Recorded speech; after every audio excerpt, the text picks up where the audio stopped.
Hello, everybody. Welcome back to the Watches and Style channel. This is Young Brando, and today we are going to talk about the revival of Universal Geneve, which, as you might know, happens to be one of my favorite brands of all time. And in fact, I'm wearing today their 40s classic on the wrist, the tri-compacts in the jumbo format in stainless steel.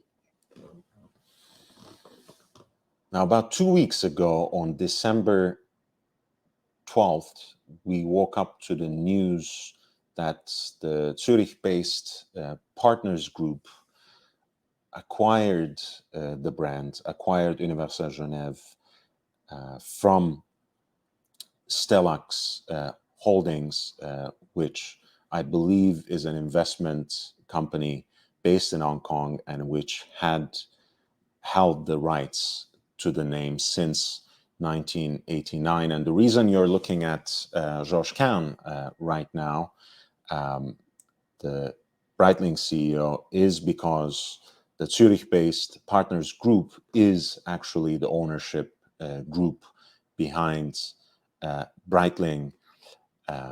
So the fates of these two legacy brands now, Breitling and Universal Geneve, are now forever intertwined. And the Partners Group has been itself behind the resurgence of Breitling since 2017. And I think this is something you can observe in terms of their solid street cred, but thankfully we don't have to just depend on that. We have the numbers as well. You're looking at now an exhibit from Morgan Stanley's 6th annual Swiss Watcher, which ranks the top 20 Swiss brands on an annual basis, of course, with a detailed financial report on them. And as you can see on this exhibit, Breitling always has been part of that privileged group. But if you look closer, you will see how over the years since the partner group's acquisition of Breitling and their installment of Georges Kahn as the CEO, Breitling has been on the up and up and have in the last couple of years really solidified their position in the industry's top 10. And that is largely due to how they continue to outperform the industry with their sales up an estimated 25%, all the way up to 860 million in Swiss francs. And in fact, the folks at Morgan Stanley were so impressed by the success of the brands that they dedicated an entire focus as part of that 2023 report to Breitling and how they managed this turnaround and how they have in the last 5 to 7 years really solidified their position as one of the most successful brands in the industry, which has just gone, of course, through a significant purple patch historically. But as I mentioned, Breitling, in fact, has consistently outperformed that larger success of the industry during the uptick, but also during the recent downturn as well. And that has a lot to do, that sort of success has a lot to do, of course, with Georges Quin's leadership, whom you would know probably through the positions that he has held in the past within the Richemont Group. He was, of course, the IWC CEO for a while, and he was also, let's say, the chief horological officer. I think the official title was Richemont's head of their specialist watchmaker division as well. And I think that is really important. The financial success is crucial. The numbers are vital. But as a wise man told me once, the numbers also numb. I think just as important in the success of Breitling, just as important in translating that financial success to what I called earlier street cred, or resuscitation of their reputation among collectors, has been, I think, also as a result of another man's involvement with the brand. And this is Fred Mandelbaum, who is an important historian with a number of books to his name, but also a very important collector himself, probably one of the most prominent collectors of the brand and of vintage chronographs altogether. And the kind of projects that Georges Quin and Fred Mandelbaum have undertaken together, I think, have been quite definitive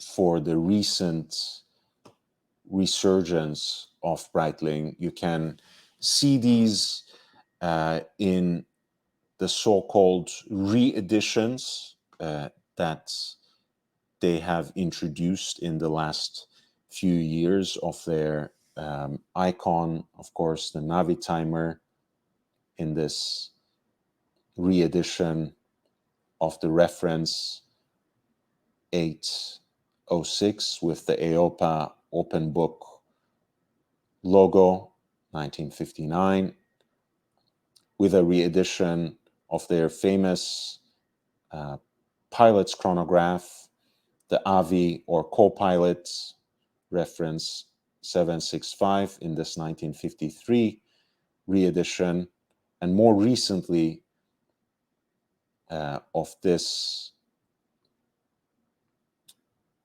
very unique and stunning version of the Avi co-pilot reference 765 that some collectors name the Raquel Welch. All of these pieces, which are faithful reproductions of watches, of chronographs, as you can see, by and large, have been quite integral to the recent turnarounds in terms of the brand's fate. And of course, these are just some examples that I wanted to talk about.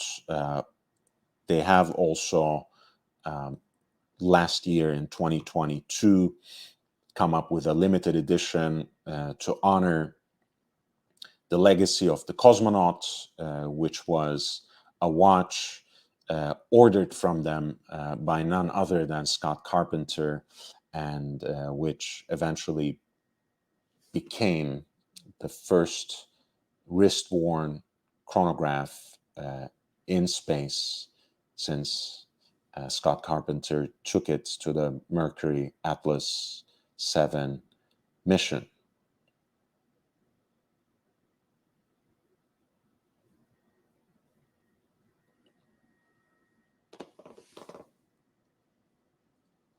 So as you can see in the success that Breitling has been enjoying in the last few years, seems to really set the stage for this acquisition, and in a way also fills the imagination, the hopes of the collectors, and sets them full sail, because the numbers, of course, impress us, but when it comes to the image, the recognition of a horological mark, of a legacy brand, what is really important is this kind of holistic understanding of what the brand has been about. And if Georges Kern, Fred Mandelbaum, and other members of the team have been able to successfully engage with the core of that legacy in relation to Breitling, why not with Universal Geneve as well? And I've also heard and I've also read from the owners of the group, a gentleman who actually happens to be the chairman of the board as well, Alfred Gantner, that they look at Universal Geneve as couturier. That was the word used. So in a way, there's a good chance that even though these two heritage makers, two of the most historically important and pioneering chronograph makers, will be united under a single umbrella, there seems to be an understanding that Universal will be a little more boutique, perhaps a brand that would be positioned as haute horlogerie, a high horological and classically elegant counterpart to Breitling within the group. And since Universal Geneve's reputation was widely established as both specialists in complicated watches since 1894, and also by virtue of some of their classic designs, I think nothing could be more appropriate. Of course, I can add to this that their exquisite timepieces were distributed by the Ari Stern Watch Agency in North America, which of course is just Patek Philippe USA by another name, and by Hermès in Paris, which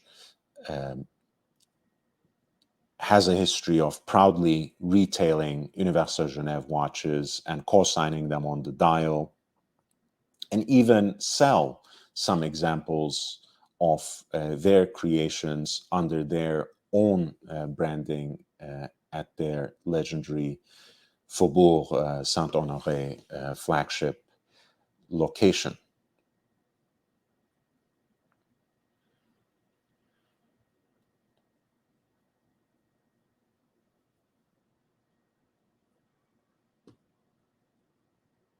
And speaking of classic designs, this is an example of the original tricompax, which was a model introduced in 1944 to celebrate the 50th anniversary of the brand.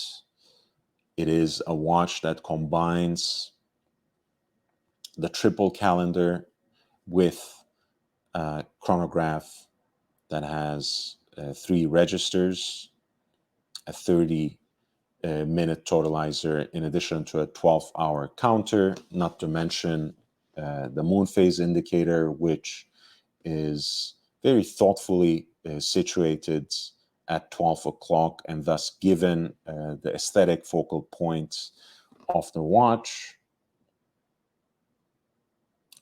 This is an example in pink gold that was actually the personal watch of Harry Truman, which he wore to the Potsdam Conference, and which is engraved accordingly. I think it was sold some years back by Antiquorum already, and I'm sure you are already seeing a pattern, even though these two are the same watch, the same model. They couldn't be more aesthetically different from each other, even though they come from the same period, roughly speaking, the same decade. Here is the Pole router, which started its life as the Polar router, introduced in 1954. This is a timepiece that was created for Universal Geneve by a young jaeger-lecoultre for the occasion of the first commercial flight through the polar route that was realized by the Scandinavian airline systems, I believe between Stockholm and Los Angeles, and which became really popular at the time by the American jet-setting elite, and especially among the folks at Hollywood.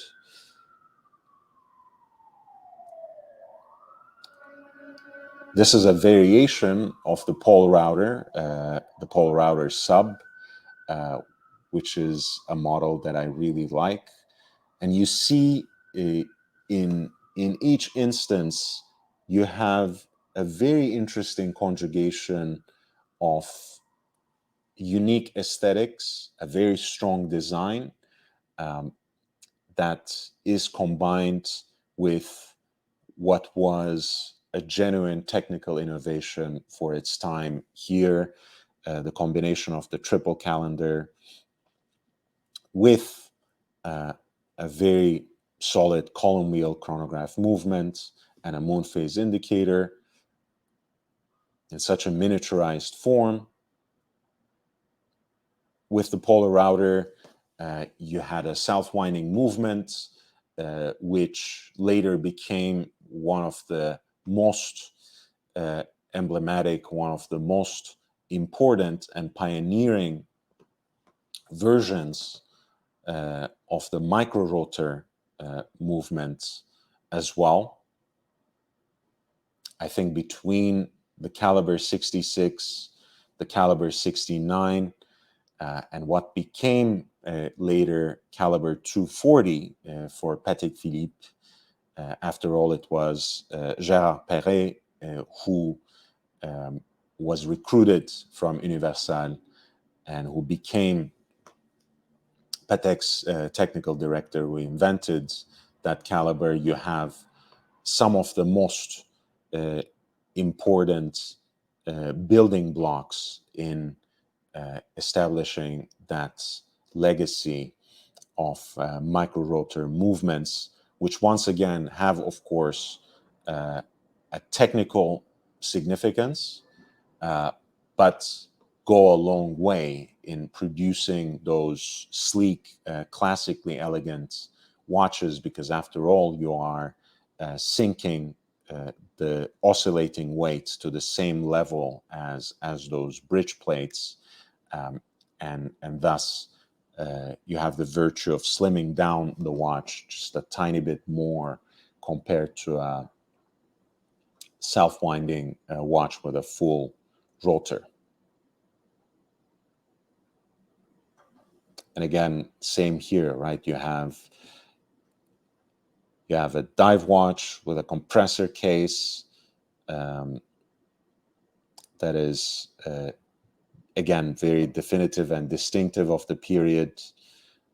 This is 60s by now, but you also have those strong design elements as the asymmetric or trapezoid date window, which is actually matched on the crystal with a similarly shaped magnifier, and the Art Deco numerals at the quarters, which are also similarly designed, right, in the sense that they are inscribed on plots that are themselves in the shape of a trapezoid.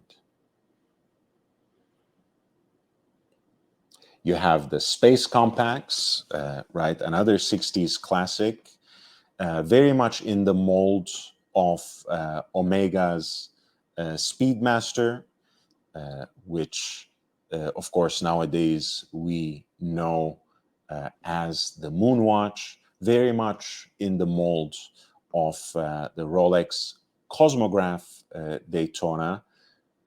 So in the same vein, it is an amalgamation of that investment in futurity that people have ascribed to exploration in outer space, but also those elements of technical pedigree and strong aesthetics that are immediately recognizable and hardly found elsewhere other than Universal Geneve. Again, the single Arabic Art Deco style numeral at 12 is very distinctive.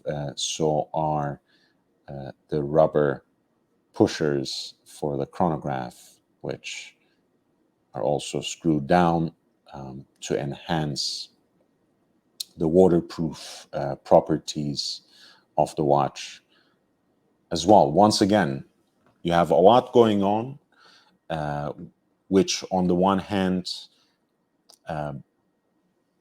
might be understood in retrospect as the reason why some of these models did not have the staying power of the other two classics that I've perhaps mentioned, the Omega Speedmaster and the Rolex Daytona. But this is also the complex and complicated legacy you are dealing with when it comes to Universal Geneve, which has not only so many strong models, so many memorable designs in its back catalog, you also have within those designs all those elements that make them really distinct, which could have been hard to understand for any other watch executive. But once again, I have to re-emphasize this. I have to restate this and reaffirm this. I really trust the two minds behind this revival, or the two leaders at the very least, Fred Mandelbaum and Georges Kahn. Here are two variations, and in fact a third right here, of the 60s Universal Geneve compacts, which is called the Nina Rindt, usually because it was photographed in the Spandau version on the wrist of Nina Rindt, the widow of the famous race car driver Jochen Rindt. A watch that is every bit again, as significant as a Rolex Cosmograph Daytona. It's contemporary and very similar to it, both in terms of its design elements, but also in terms of its internal components as well, since this is actually a hand-wound chronograph that is built on the base of Vajou caliber 72. You have the panda dial, reverse panda dial, the Nina and the evil Nina, as people sometimes call it, and the exotic Nina that is matched with a period correct Gefrère made matching stainless steel bracelet here. Again, beautiful watch that goes for a very strong premium on the secondary markets.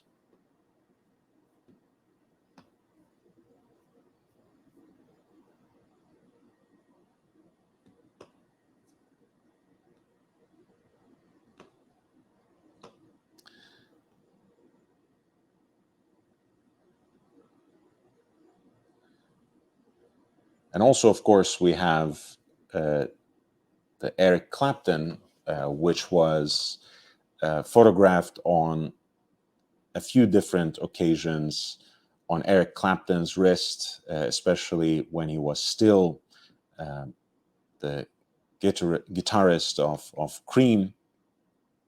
This is precisely the configuration that he was wearing it with. This is the 60s version of the tri-compacts, as you can probably discern. And in a way, it brings, once again, so many different aesthetic elements that have proven popular over the years, and combines it with the technical backbone that Universal Geneve was so widely known for before they were to face the same fates that brought down and in many instances completely eradicated so many other legacy brands in the wake of the quartz crisis. Right, you have that panda dial configuration, beautifully balanced, 4 subdials for both the calendrical and chronograph functions of the watch. The pointer dates flanked by 2 wickets for the day of the week and the month. The moon phase indicator, again, very beautifully situated at 12 o'clock, which somehow makes it the focal point of the watch. And in this case, the tachymeter is in the form of a plastic bezel insert, which once again makes it just as recognizable as a panda dial Daytona, but even more functional and at any rate altogether quite iconic in its own right. So all these watches would be, of course, a delight to see in the form of a faithful reproduction or something like it that we have seen in terms of Breitling's reeditions. But I think there are a few pitfalls that might be considered here. As I mentioned here, and I've drawn your attention to that as well, a lot of the joy that people take in obsessing about Universal Geneve from collecting Universal Geneve is the immense variety of pieces that you come across under each heading, right? Even within the same decade, even within the same production year, you see so many different case variations, so many different dial layouts or aesthetic renditions of the dials, to the point, of course, that we have entire books, right? We had the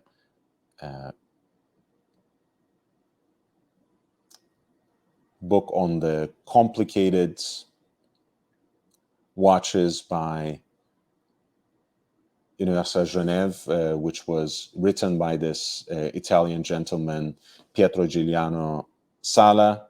I think it is now out of print. It's something that was published in 2010, more than a decade ago now. I believe it is still available in electronic formats through his website. But that was a book that was entirely dedicated to complicated watches by Universal.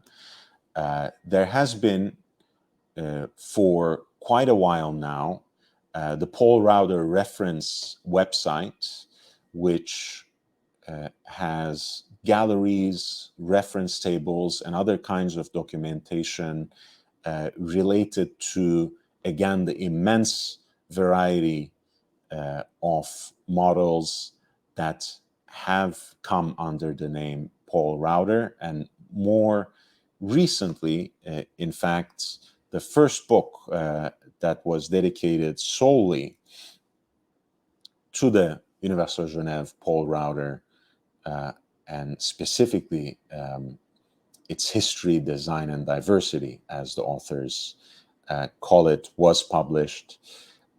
So all this to say is that when you are reviving a brand like Universal Geneve, there are a lot of choices that will need to be made in terms of establishing a lineup, in terms of settling on the designs that will be representative.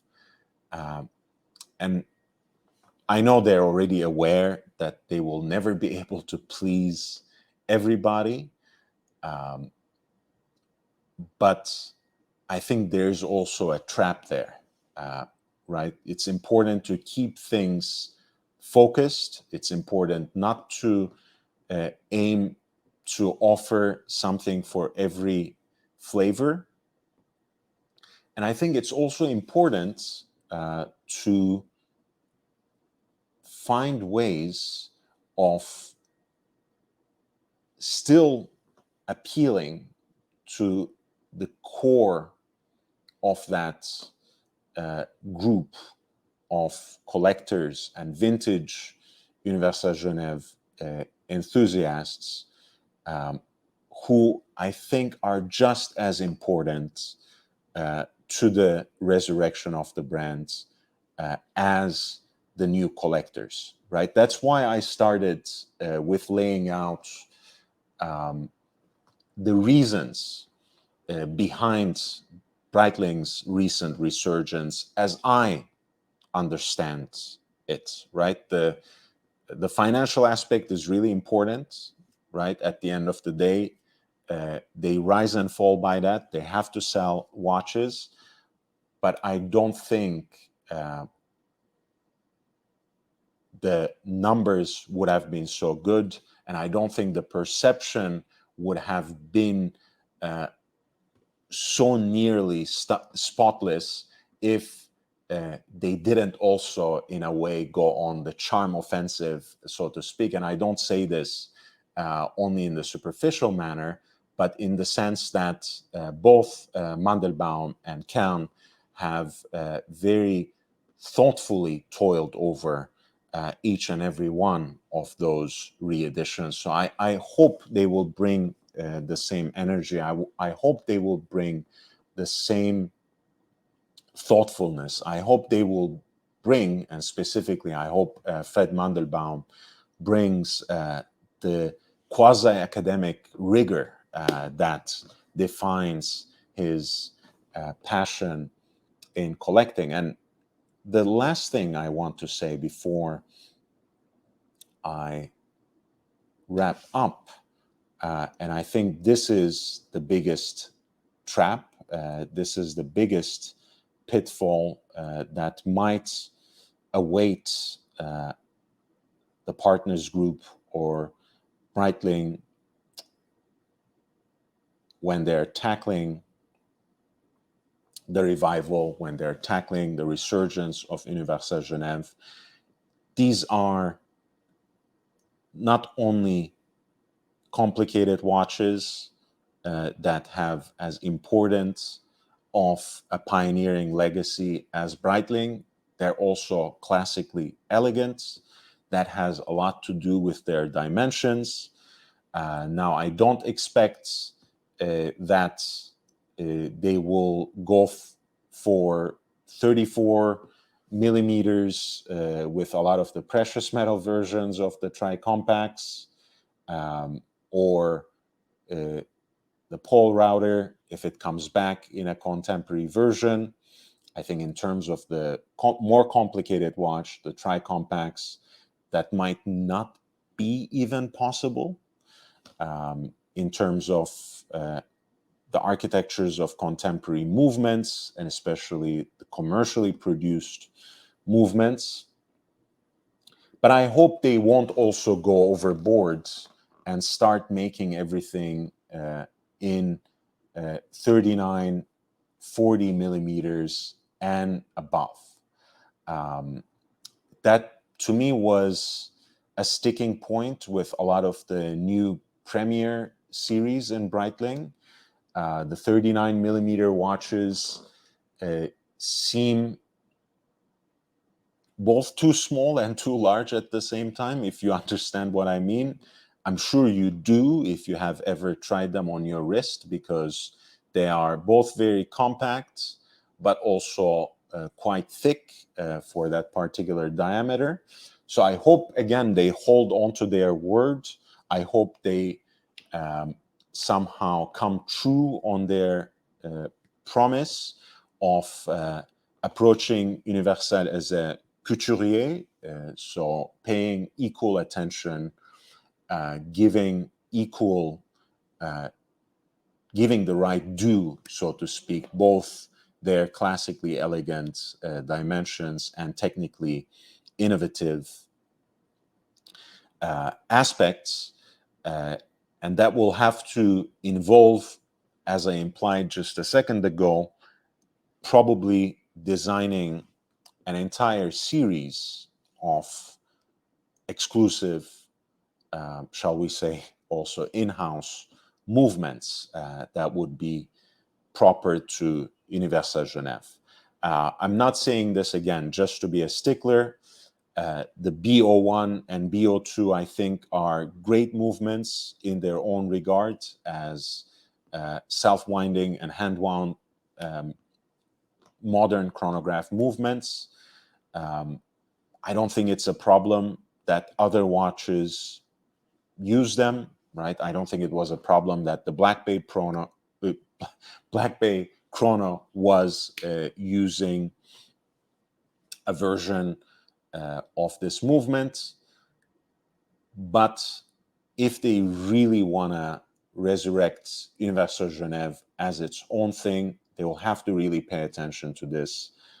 They will have to stay true to the original designs and the techniques that undergird them, the techniques that make those aesthetics possible. And I hope they won't be afraid to make some watches in 36 millimeter, like these Nina Rins, 37, as we know, of some of the most iconic vintage Daytonas, but also this particular stainless steel jumbo tri-compacts.